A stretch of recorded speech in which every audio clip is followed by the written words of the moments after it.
Yeah. Hey. All right. Hey. Yeah, I mean. So we about to take off. Hey. Please do remain calm. About to run against spitting with a little bit of soul, no times. Welcome to Please Remain Calm. I'm Ben Gonzalez. And I am Daniel Gonzalez. As always, folks, the opinions expressed here on the Please Remain Calm podcast are our own. They do not reflect the opinions of the Los Angeles City Fire Department or the Los Angeles County Department of Health Services. And now, a word from our sponsors. Guys, I want to talk to you about our sponsor, CBD Living Water. I've said it 100 times on the show. I love drinking water. It's really all I drink. For some reason, my whole life, that's all I really like is drinking water. You know, in my job, being at the fire station, fighting fires, running on the ambulance, especially in the heat right now in LA, it's been 100+ degrees for the past 3 or 4 days.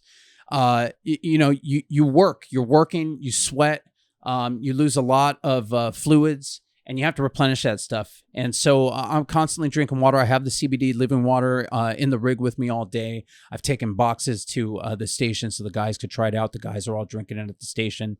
When they approached us to sponsor the podcast, we jumped at the opportunity. It's a great company, a lot of CBD products that we're going to be featuring in the future too, but their water is great. It replenishes and hydrates you, but it also stimulates your CB1 and CB2 receptors that stimulate your immune system. And it's also alkaline. So, you know, it's got all those good things going for you. I drink it every day. Go check them out. They're at CBD Living Water on Instagram. Fantastic company. And we appreciate having them as a sponsor. Hi, guys. Want to talk to you about Planted, PLNTD. It is a chlorophyll sparkling beverage. Chlorophyll, a lot of nutrients, plant food, and carbonation, you guys. All right? Kind of tastes like a Sprite. It's delicious. Gives you clean, sharp, smart energy. Not a ton of sugar. A little bit of sugar.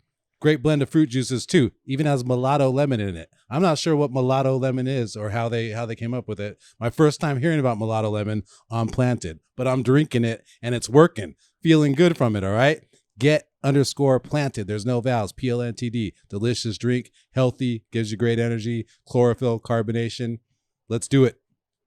You ever think that of changing our intro? How we always do the exact same thing. So, because it's adjusted from the beginning. In the beginning, we were ridiculous. Right. Starting the show over and over.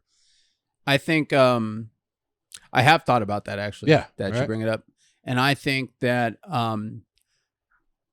we shouldn't, because I think people get used to it just like we get used to it. It's our calling card. It's kind of like like our calling card. We got Brent doing his thing with our logo, and then we come in with the same. It feels like home, you know. Yeah. It's like walking in and your mom goes, you know, because I'm hitting those intros serious, you know. Yeah. Welcome to Please Remain Calm. Yeah, you know I like this. Is 60 minutes exactly 2020 iconic. Eventually, we will look back at our intro as being iconic. You know what I found out the other day? What's that? Hugh Downs, host of 2020 on ABC, he died in 2020. Oh, no shit. Right. Isn't that crazy? That is crazy. Yeah. That just feeds into do you think that was an accident? Do I need to talk about the fourth dimension here again? Yeah. No, but I found the way I found out because Hugh Downs apparently drank every day of his life, and he attributed that to his health. Yeah, that's crazy. Yeah. There's supposedly some speech that he gives to a university, like a journalism school, and he's telling them, My secret is drinking every single day. Okay, but here's the thing.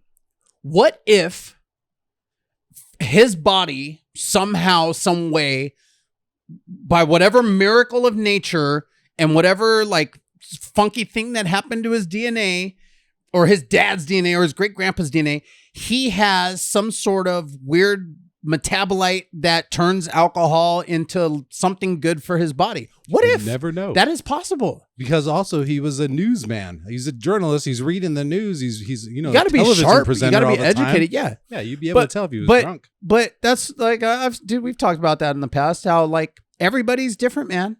You can't compare yourself to anybody in this world, man. You got to realize that you have your time here on Earth to do with as you please, and it's really up to you who you decide to. If you decide to listen to people, if you decide to accept criticism and create structure your life on other people's criticism, or do you just say FTW and do whatever it is you feel is right for you on this planet, man? Yeah, and let people just watch your train wreck sometimes of your intake and how you live, well, man. it's don't like Asian people and Native Americans have like issues with like their skin getting red and stuff when they drink alcohol and stuff like that. Like there's different physiological things for every single body. There's also that theory of, whatever your nationality's alcohol is, that's the alcohol that you can drink and it won't affect you. So How Mexicans can drink tequila, Russians can drink vodka. That's so ridiculous. You know what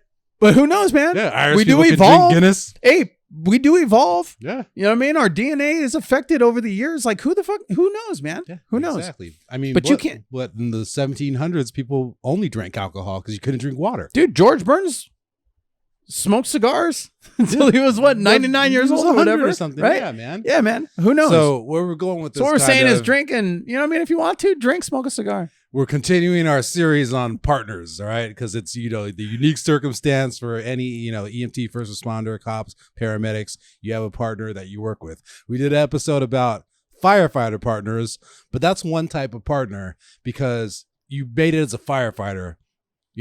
There's a certain degree of professionalism you're expected to maintain, physical fitness, nutrition, some level of like healthy habits, you know what I mean?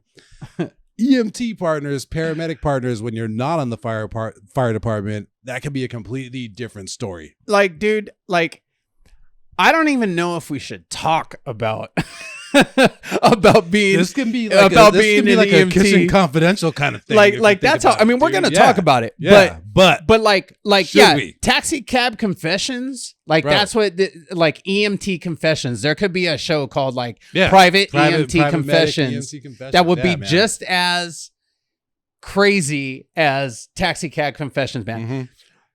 Especially back in the day.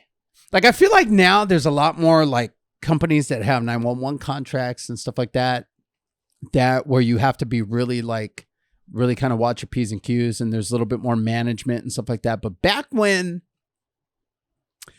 we were EMTs, I mean, 22 years ago, Yeah. it was like kind of like the Wild West out there being an EMT, man.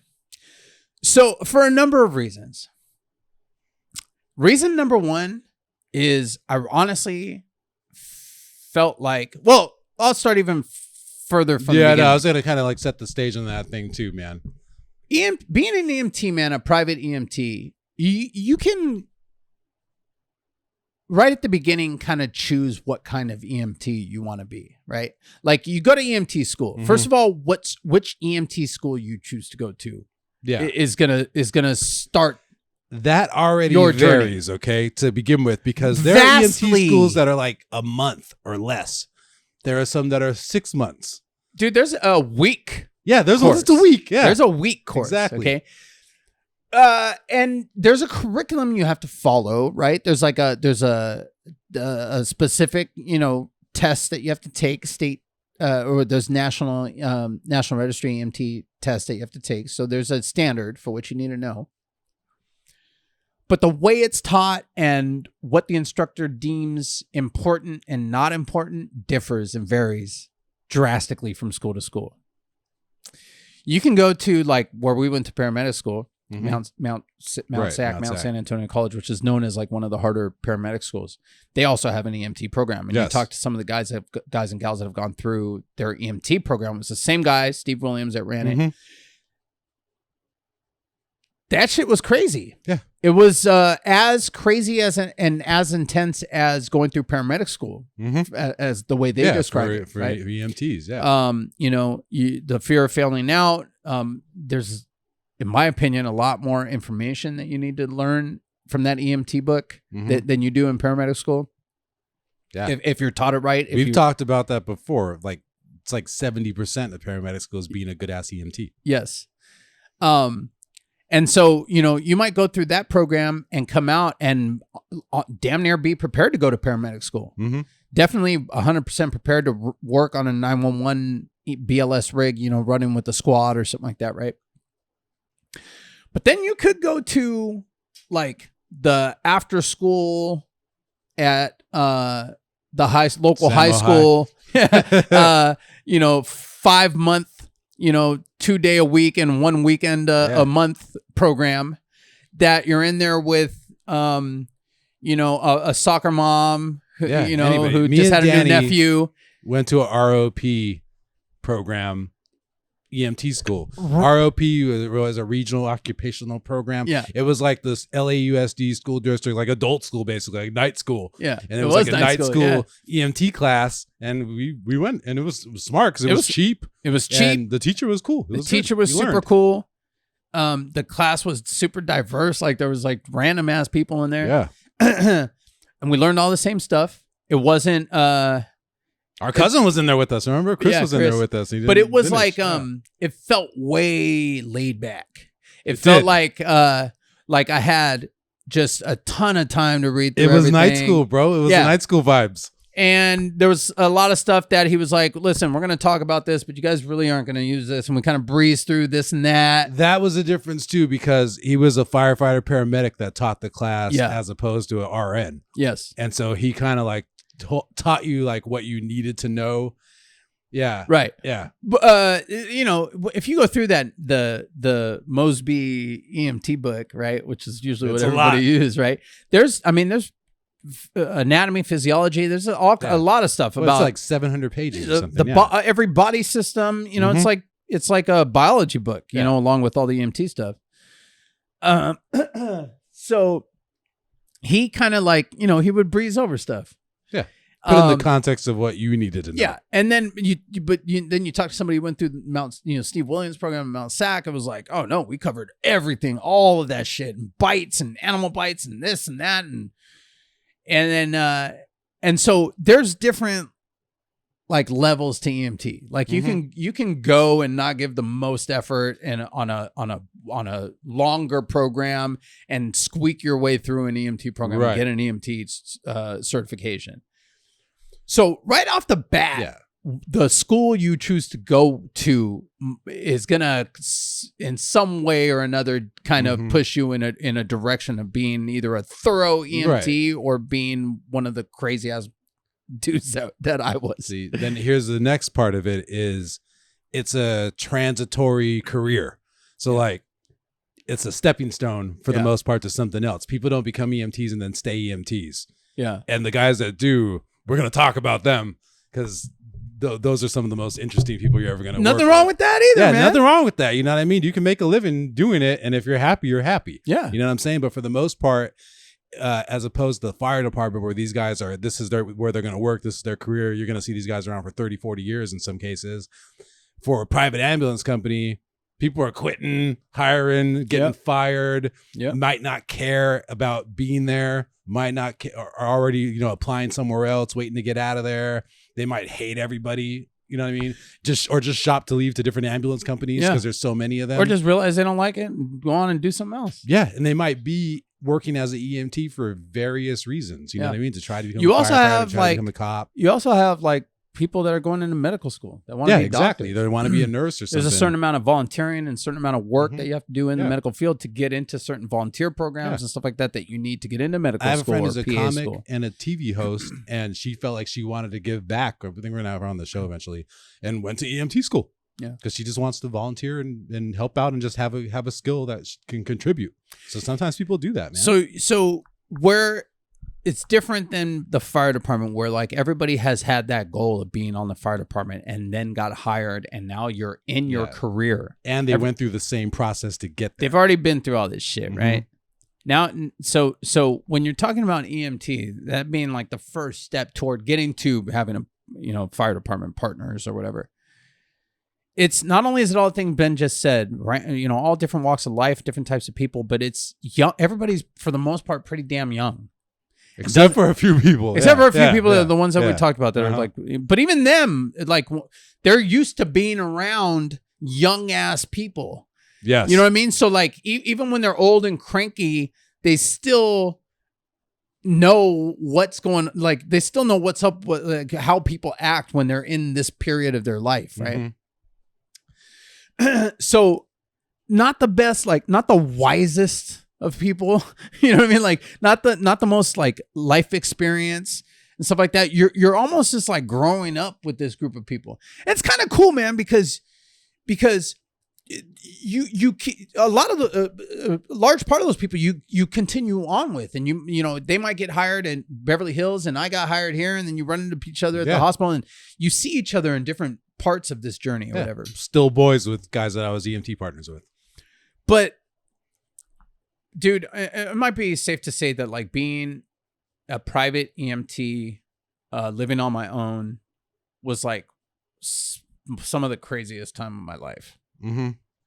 But even working, like actually working as an EMT,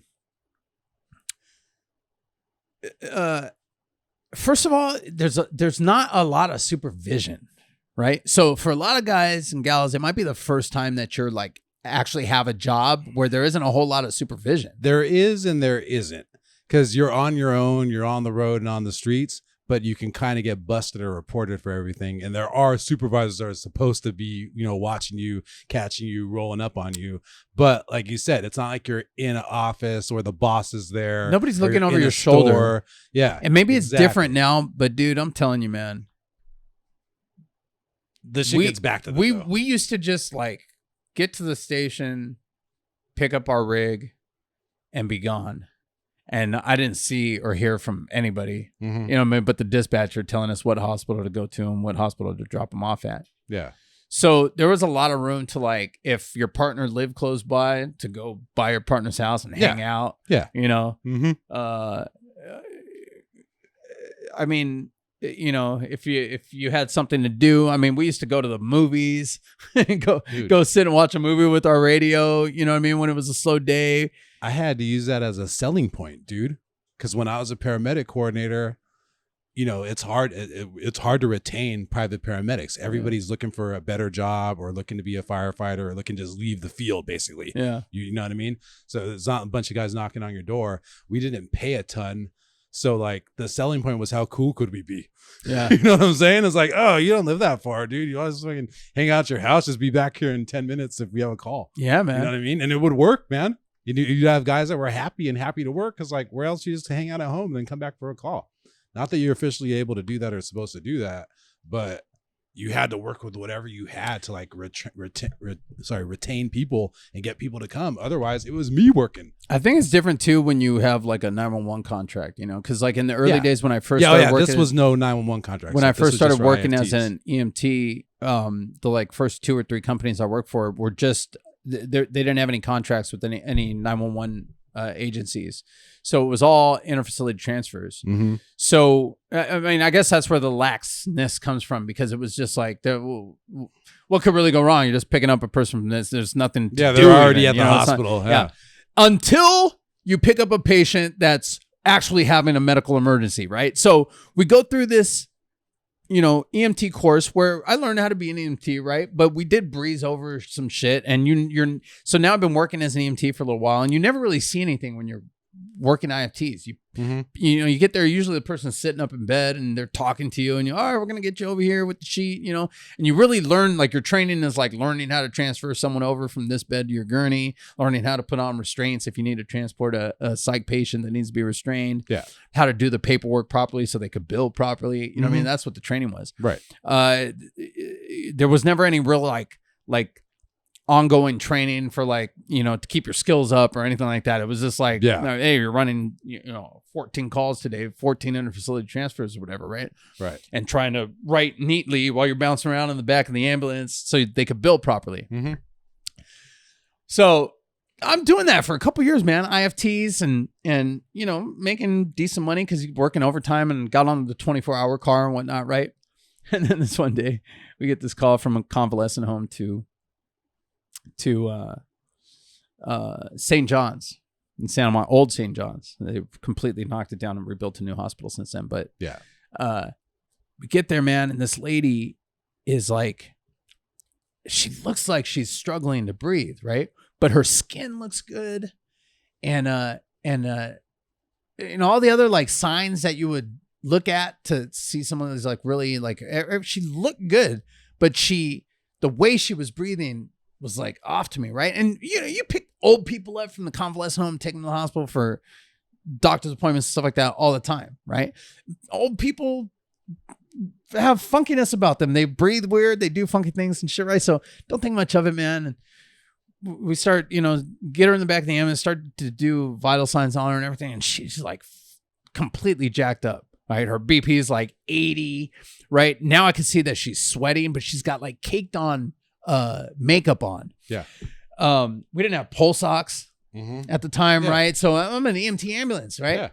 So then I'm in the back. My partner's like farting with his keys in the front and stuff like that, right? He's this like chunky white dude who was doing Atkins at the time. Remember, everyone's doing Atkins. He's like, he had like bought a Big Mac and taking them patties out and was like sitting up there eating them, thinking we're just like taking another. And I'm like, hey man, this lady is not in good shape. And I'm like, I don't know if I'm getting this. Like, dude, her BP is low. And like, I can't feel a radial pulse here, I'm like, oh shit. And then I'm like, holy shit, this lady's jacked up. So then it's like, what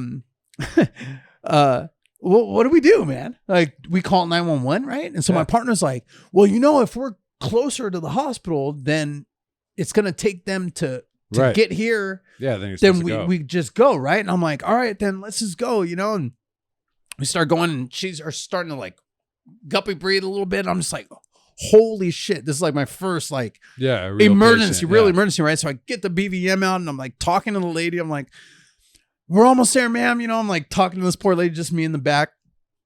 And finally I'm like, okay, I got to assist this lady's respirations, plug the BVM in, fill it up, right? Kind of get the bag. And I'm kind of like, assisting her right as we're pulling up to the to the hospital. And then we, get in and tell the nurses what's going on. They're like, where are the medics? And we're like, we tell them, we were just transporting, BLS and this happened. And, okay, you guys did a good job, whatever, right? Got done with that call. I was like, I need to be a better EMT. That was the incident right there where I was like, I am not fucking good enough at what I'm getting paid to do here, man. I've gotten super lax at what I'm doing, and I don't ever want to feel like I felt right there again. Ever, right? Yeah. And so, boom, I went and took a refresher course and just started like practicing my skills, and yeah, man, working for the private, you could work for like an AMR or McCormick right now, right? Yeah, or whatever other companies across the country, and work 911s. And those EMTs are sharp, man. Like these kids that I see that I'm meeting at the hospitals and stuff like that, they're sharp. They know their shit because they're actually they're getting a lot of reps. Yeah, but you can also work as an EMT and not know shit from Shinola. You know what I mean? And work with a bunch of people who've been EMTs for a long time and also don't know shit. Yeah, and don't care to. Yeah, they're not interested in learning about it, man. They're interested in just doing what they can get away with doing. But we're talking about partners, so I want to tell you about a couple interesting EMT partners that I had, and I'm not going to mention any names just in case they're listening. I doubt they're listening. Yeah, this is over 20 years ago. That'd be crazy if they were listening. Actually, be crazy if they were listening. If you are listening, shout out. Send me a message, man. Right? But I work for this company a little bit north of us. And the company was crazy, man. It was run by the owner of the company was like this Persian dude who was like a coke addict.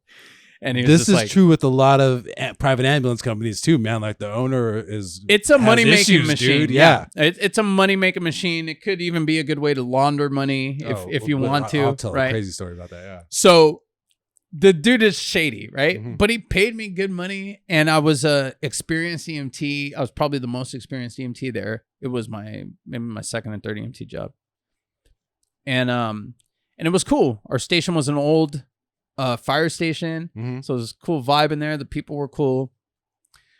I got along with everybody and everything, right? So there's this one guy that worked there, fucking funny ass dude, man, and white dude, just super funny. And he was a magician too. Like on the side, he would like do kids parties and stuff, right? He was my age. And there's a lot of parts to the story. So I hope he's not listening to this. So anyways, Just go. Yeah. he was just fucking fun, man. He would like do magic tricks all the time, right? He always had cards with him and shit. I remember this one time he's like, I gotta stop at the magic shop real quick, right? And so I stop at the magic shop for him. He runs in, he comes back out, and he goes, hey, Danny, I'm driving. Hey, Danny, I look over at him, and he goes, whew, and he throws a fucking fireball at me.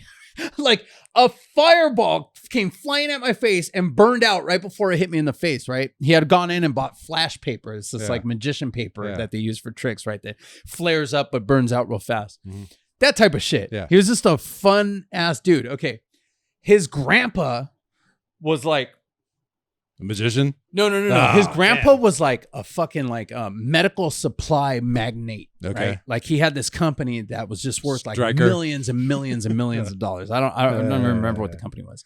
But like his family would go to trade shows and they had these huge RVs and stuff like that. But his grandpa lived up in Agua Dulce. And so he would throw these parties at his grandpa's house when he was out of town. So the whole company would go there and we'd freaking, and I'm like 18, 19 years old, right? Mm-hmm.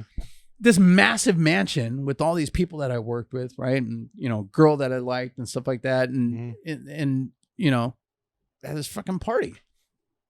It was great. He was awesome. And EMT wise, we just did IFTs. So it was like going and working there was just like going and hanging out with some buddies. And that was a place where we had a station to go back to and stuff like that. Yeah. It was just like going and working with these crazy ass cool people. Right. And every once in a while we'd run an IFT. So this dude, all of a sudden, man, he starts going from like being this like super fun, outgoing, always laughing, always, you know, doing tricks and stuff, dude, to just being different, man. He wasn't as funny. He was more like insulting. He was kind of turning into a dick a little bit. Mm-hmm. And you know, he stopped bringing his magic stuff to the station. He wasn't really doing any of that anymore, but he was still like this amped up, trying to be funny guy, right? To the point where it was like, what is up with this dude? You know what I mean? Well, he fucked something up on an incident somehow. He yelled at a patient or something like that, and it winds up getting fired. Leaves, goes to another company. Well, this other dude that worked for us winds up going to that company too because they paid more money. That guy called this guy, said, hey, they pay more over here. They wind up being partners. Happens all the time, yeah. So turns out this guy, they wind up being partners for a little bit. Turns out this guy was on meth. He started using meth. The magician, yeah. No shit. So they're partners. This one day, they stop at a gas station near Old LA County. Okay. And the partner goes in to get some snacks or whatever, water or whatever. And he's sitting there. Okay. And I saw him after a year or so after this happened. This is from the horse's mouth. Okay. Dude. This is after he got sober and stuff like that. Yeah. So he's sitting there and a LA County sheriff's car pulls up next to their rig. Okay. So he starts getting all paranoid about the cops, right? And I don't know if you've ever, like, if you guys have never dealt with somebody who's on meth or who has been like addicted to meth, who's been on meth for any extent of time, they're not all there, man. They'll hallucinate and make up scenarios of persecution that are just like, they chase me. These people are chasing me. They follow me in my house. They're following me through the store right now. Look, that guy's following me right there. You know, at a supermarket, and the guy's just like some old man trying to get cold cuts or whatever. So he goes, dude, I saw the cops and I could not stop thinking how they were there for me. They were there for me. They're there for me. And he's like, to the point where like I got so paranoid and like claustrophobic, I had to get out. So he gets out of the rig. He's on a ambulance. Yeah. Right. Gets out. He's in uniform and he's pacing on the sidewalk in front of the rig to the point where the cops poke their head out and go, hey man, you okay? And he just kind of turns and he's avoiding them. Yeah, I'm okay. And they could see something's wrong. So they get out. And he goes, man, when they got out of the car, it was like everything went through the roof. My anxiety, my heart rate, I was having a full-blown panic attack. Yeah. And I started like being all sketchy with them to the point where they put their hands. When they put their hands on me, I freaked out and I started fighting with the cops. He goes, oh, fuck. I'm like tussling with them. I go, did you punch him? He goes, no. But we were like wrestling, man. I was trying to get away from it to the point where they shoved me up against the wall, right? Hard to handcuff me. And he goes, and when I shoved me up against the wall, there was a chunk of the brick wall broken out right in front of my head. And he goes, man, all my brain could think was, this is where they put people up against the wall to shoot them. Mm-hmm. And so I freaked out even more and like had super strength and broke out, and they had to chase me and tackle me. And he goes, and then I fucking blacked out, dude. And I woke up. I had been in the psych ward at LA County in the emergency room for a day and a half. Yeah. And he's like, he goes, yeah, man. He goes, I was using meth. He goes, I couldn't stop doing it and blah, blah, blah. And, man, think about the sheriff though. Oh, like, for real, dude. You just pull up to get like fucking a water bottle or something from the gas station, an ambulance next to you. You're not thinking anything. Then, is he all right? Dude. Can't be anything. This can't be. It is. Yep. And like, that's not the only dude I knew on drugs as an EMT. Yeah. Right? Oh, yeah. That's not the only dude I knew that partied like a maniac as an EMT. Now, that happens in the fire department also. There are definitely people that abuse drugs and stuff like that. Mm-hmm. But there's like there's a lot more chance to be irresponsible as a EMT, as a private EMT, than there is to be in the fire department. You're running a lot less calls. There's a lot less supervision. Absolutely. You know what I mean? So this is crazy, man, to watch this guy go from like being the partner that you love to work with. Oh yeah, hell yeah, me and such, hell yeah, we're gonna have a good time. To being like the absolute nightmare of a partner. Yeah, you know what I'm saying? Mm-hmm. Yeah, it totally happens, man. Yeah, dude. And yeah, that's the thing too. A bunch of owners are crazy. Company owners. They'll do shady deals. There were numerous companies in LA County in the last 20 years where like the owners went down for Medi-Cal fraud, Medicare fraud, just different kind of fraud. There's a few ambulance company owners in prison. Did time. You know what I mean? That seemed to have a legit company doing the same cause that we were doing.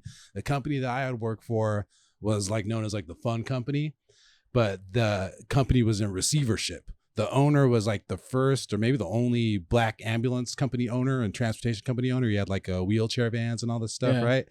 And he was really rich. But I heard from other people that I worked there, like, you know, that it was a fun place to work, but that your checks bounced sometimes. Like you couldn't trust them, right? Yeah. But then I also heard that the bank took over the company. The guy lost the company to the bank. It was in receivership, so everything runs fine. Because, you know, when your company goes into receivership, it's an asset of the bank because you owe the bank all this money. Yeah. So it's in their best interest. They want to make money out of that company. Yeah, so they can sell it for a higher value later and recoup some of their loss, right? So I go to work there.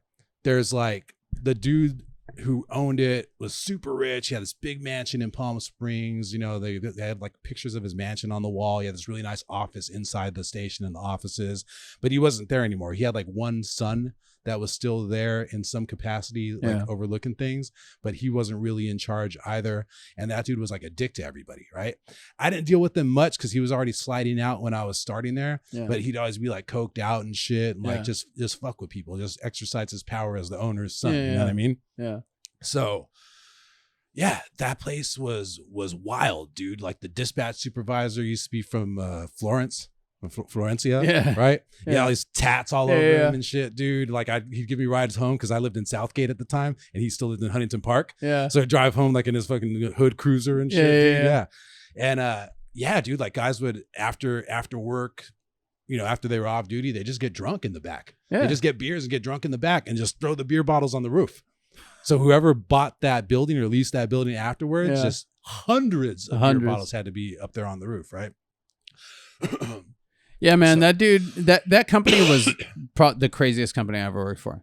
Because the owner, like I said, he was like a cokehead Persian dude, Tigran.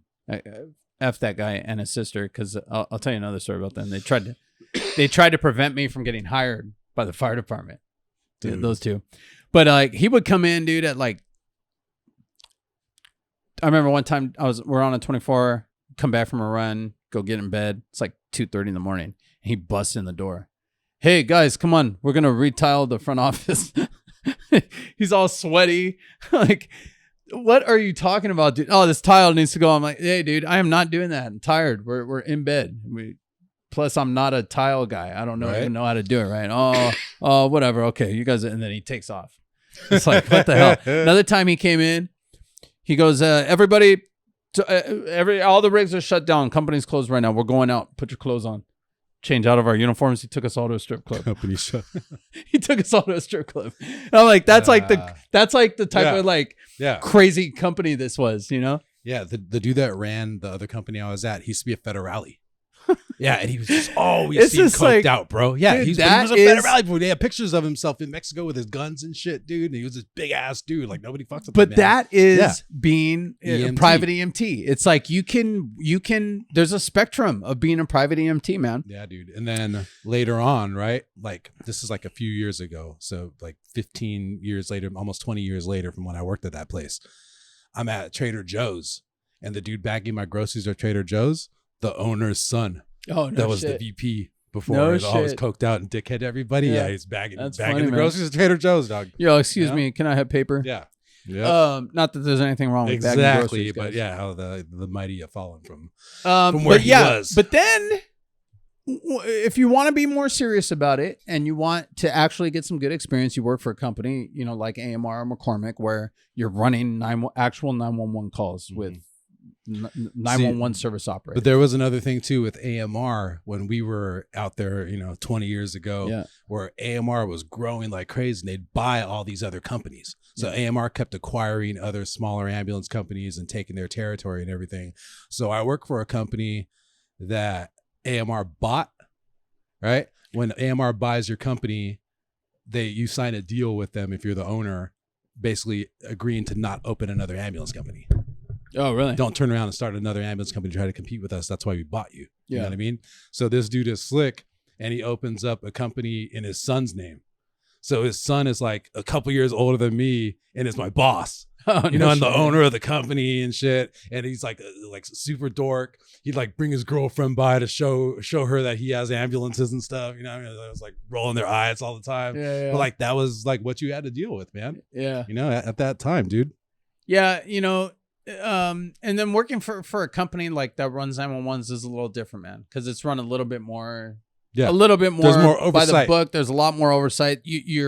You're now like part of the 911 system. You know what I mean? The fire department itself relies on you for your response times and making sure that your people know what the hell to do and how to do CPR properly and how to help, prep Strip a IVs line, and all that shit, and then your rigs have to be in good shape because like with LA County, for instance, if they run with McCormick, they're on a squad. So if they take their box with all their medication and everything into the BLS ambulance, the McCormick ambulance. So your rigs have to be better maintained.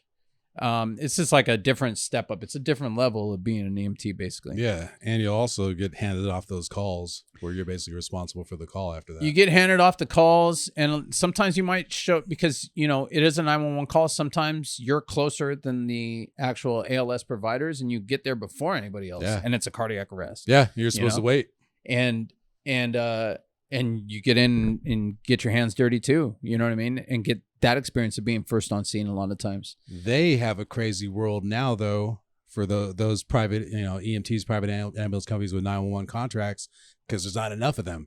And we have this whole crisis through the county and really through the state of ERs being overcrowded, not being able to offload, that we have a ton of EMT units holding the wall in all these ERs over and over. And we'll have, because the way it's set up is, all the fire departments that contract with the ambulance company are broken into zones in areas that have the company that's contracted to that zone. They'll call us and be like, we have no one covering this zone now. Yeah. And so they'll give 45-minute ETAs, dude, to get somebody to pick you up. You know what I'm saying? Yeah. Are these companies like that are running 911 calls? Yeah, they're running 911 calls. Yeah. They're contracted, and they'll call us and say, hey, in zone 1, I have nobody right now. And Or I I'm have sure one person. COVID And so we added got to that to too, call ERs and tell them, hey, can you release these units? And then what happens too a lot of times, and here's where the oversight thing comes into play, is the ERs will say, we don't have anybody. Yeah. So Yep. these fools are just sitting in the ring. Yeah, It's or not no, clearing. they're at Jimmy John's Yeah, or that's what I'm whatever. saying. Yeah. Getting sandwiches and not clearing and everything, Yeah. but they don't know that they're down to, level 0 or Yeah. whatever, and they're supposed to be the unit. I'm glad you brought that up, man, because that shit happens with us too on the fire department. And we call them MDC games, right? Yeah. Mobile data computer, where we like hit them route and all that stuff. People play MDC games. It's like especially like a station where like at 57s, for instance, we had 2 rescues and we would basically switch off, right? So like, let's say 257 got a run and they get there and they're like, oh no, we didn't call, right? They would like wait to go available Yeah. because we got to run also, right? Yeah. So they're then gonna get if we another go run. available first, then they're not up for the call. We're up for the call technically, right? Even though they cleared the run, you know what I mean? So we Yeah. would have that. You'd like see the guy at the station. You're like, they're still on this. It's like, what the fuck, you guys, The irony is that this can only happen at stations with two RAs, which is supposed to be for more But it happens faster response. Yeah, but it happens like station to station too. You know what I mean? Like you might like guys like the neighboring go district. available from the hospital, and then hear a run go down in their district, and somebody else get it, and like, oh, hold on, let's just turn around this corner real quick, wait a few minutes while you know what I mean? Yeah. Like I trust me, believe me, I understand the desire to do that. Okay, especially if you're tired. And you've had a long night or whatever, you've been there for 3 or 4 days, whatever. But that's one of the things that as you get older, you evolve in the way you look at things, right? Mm-hmm. And like you come to an understanding that like doing that is like a tiny straw that just adds stress to the entire system. This is what I was gonna say, man, because for EMT specifically, your dispatch supervisor has to clear you or find somebody. Like they're up a creek now because you're not clearing. They're supposed to send the field supervisor to go find you and tell you to clear, or tell the ER, hey, what can we do to get these people out? And honestly, they're supposed to sit there with the patient and let you go. That's a whole other thing we have now, APOT, where like it could be with the fire department too. You got 3 units holding, you could have a EMS captain sit with those patients and clear you guys to get you back on the street, right? Yeah. So when we have dispatch supervisors calling us, hey, can you call this ER? And the ER, we got to get a charge nurse to ask about their bed situation, and she doesn't have anybody holding. She's pissed at us. We're pissed that we have to call. And the first thing I'm asking when they call is like, hey, did you send a supervisor there? Have you seen that these guys are physically there in the ER right now? Yeah. Well, they're on their way, but we don't have time, and we're at 0 right now. Yeah. So it's just like a whole thing that goes up the chain. Yeah, and because all you that, don't want to clear. And all that starts with your decision to turn around the corner instead of going available. So like, and you can extrapolate that out to a whole bunch of different things in life. Like things would operate a lot more smoothly if people just followed the rules and did what they're supposed to do, did the right thing. We got a whole episode on doing the right thing, right? Mm-hmm. But keep that in mind. that it seems like a small thing. And even still to this day, man, we'll be leaving St. John's or something like that, which isn't even technically in the city. It's in Santa Monica, right? Yeah. It might take us 3 minutes to get back to the city boundary, even, which is our district. But we're pulling out of St. John's. We're going to be there faster than 59s is going to get to our district, right? Mm-hmm. So we buy the run, right? We could very easily not go available, stop, go, hey, I got to finish this paperwork or whatever, and let them go. But now 59s doesn't have anyone covering their area. A call goes down there. Well, now 92s has to get over into 59s. You know what I mean? It's a chain reaction, domino effect. And then we wind up going back to the station and chilling for the next hour when we've created this entire domino throughout the city, right? From our, essentially our not wanting to do what we're paid to do. So keep that in mind. And actually, I'm glad we brought that up, man, because I did want to talk about that a little bit, about like evolution as not only as a firefighter, but as a firefighter paramedic, but as a person, as a human being, right? We all grow, make mistakes, experience life, either pick ourselves up and learn from those mistakes, or doomed to make the same mistake again, right? But people evolve, Everybody evolves, you know? And in my experience, the people that have been to like the bottom, like the lowest depths, evolve the most and learn the most, and eventually become, you know, some of the like more wiser people that I've like ever met. And now that I've got 20 years on the job, 19 years on the job, it's funny to like look back and meet, like, you know, have rookies, basically be able to like look back and see like the different phases of my career through these younger people that are on the job. You know, we get a rookie at the station, or I'll work a sod day at another station, like a Nines or something like that, where the guys are all young and there's still that like familial vibe there, and like energy, and that like, you know, playing handball at midnight type energy, because you know you're going to be up type shit. I'll work a day down there, and I can feel that energy, and it's like I feel it inside too. Like I feel it. I remember it. My brain remembers it. I have memories of being there and doing that and having that vibe with these guys. And you know, and then I'll work other stations where like I see somebody who was my rookie somewhere, you know what I mean? Who's like going to paramedic school, you know what I mean? And I can see him studying. I can remember being in paramedic school and studying and trying to prepare myself better and stuff like that. And now like I'm more into like, I don't party at all ever, you know. I typically won't go on like station trips unless it's like something that everybody's going on, you know, just be part of the thing. But like, I'm more interested in like the things that we do outside. My kids, you know, are a bigger part of my life now that they're older and have a lot more going on. But being physically taking care of myself, eating better, all that stuff, right? Yeah. But that's 43 years of experience and ups and downs and mistakes that I've learned from and stuff like that, right? So I keep all that in mind when I'm working with younger guys. Does that make sense? Like and the same applies with like a younger paramedic, right? Like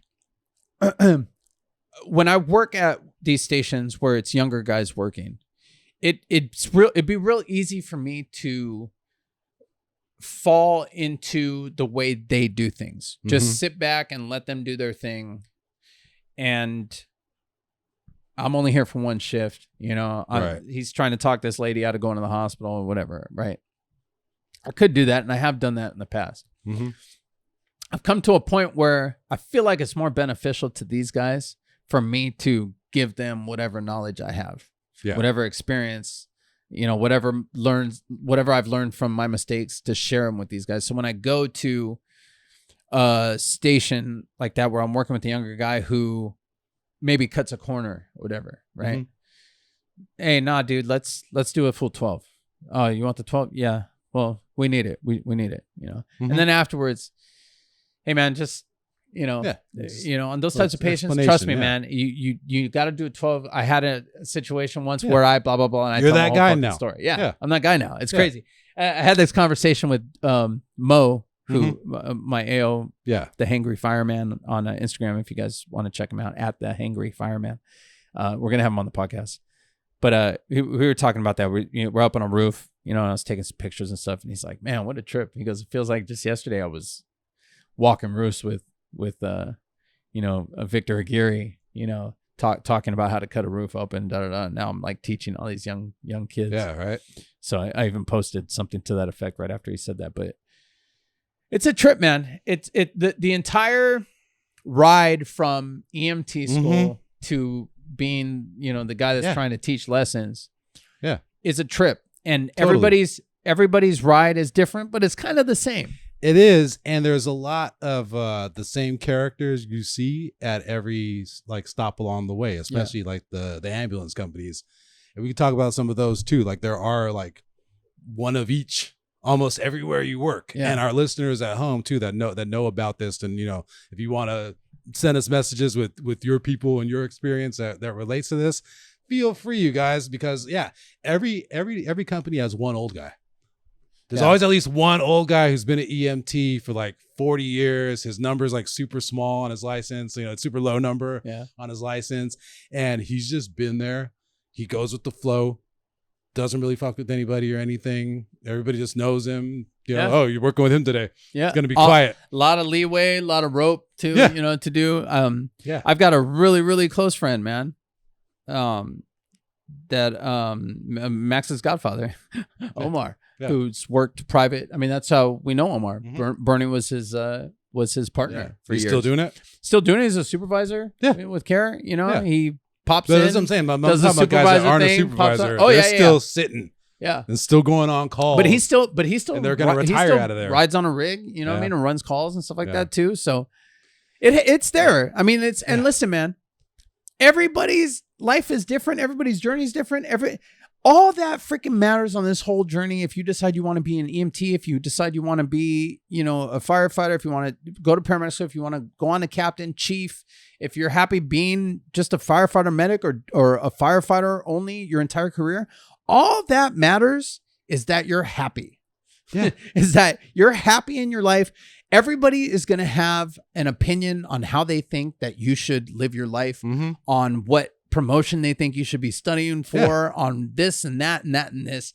If you are good at your job, confident in your skills, and you're fucking happy, that's all that matters. And that's most likely how the old guy at your company is. Yeah. Every company also always has one guy where you don't know how they're alive. Yeah. We're like, how do you live like that? Dude, a guy could be like super overweight and just constantly like chain smoking, pounding monsters, just crazy caffeine addiction, dipping, eating hot dogs and Takis 24/7, like, and you just look at them in awe. Yeah, like you're a machine. Like how are you here, man? Yeah, and they can hop out and do their job and work, but you worry about them, but But you're not going to be there that long. Understand that as you go through this journey of becoming a firefighter, you are going to meet all types of people, and it's really up to you whether you are accepting of that and open and just, can learn to vibe with all kinds of different people, or if you're going to butt heads with everybody. Mm-hmm. And really that's what's going to dictate your reputation. I mean, over and above, how good you are at your job, obviously, but trust me, man, when I look and I see that I'm working with somebody, I care more about if they're cool or if they're a dick rather than about their skill level as an EMT or paramedic. You can work around the skill level if they're cool. Yeah. So all in all, we're wrapping up here. The whole point of this entire episode, just be cool, man. Yeah. Just be cool. Exactly. Because you don't want to be bad at your job and a dick about it. Yeah. Yeah. That's like being it's like being an asshole and being ugly. Yeah. And appreciate every stop along the way of where you're going. Yeah. You know what I mean? Yeah. You're gonna meet a lot of cool characters. You're going to look back at it with fondness, hopefully. Exactly. If you're cool and you just accept it as like, hey, man, this is part of the journey. This is life. Damn, this person's crazy. Damn, these people tried to screw up my whole career. But hey, I look back at it and I laugh, right? Yeah, it happens, man. All right. Yeah, you guys can follow me at DannyGonzo34 on Instagram and Twitter. Follow me at Ben9Humor, Ben9Humor on Instagram and Twitter. Follow our show at PRC Pod on Instagram and Twitter, or at PRC Podcast on TikTok. Email us, contactprcpod@gmail.com. Find our Shopify store, buy a PRC Podcast t-shirt with our handsome mugs on the back. And we can also send you some stickers as well. All right. Yep. Thank you. Thank you, guys.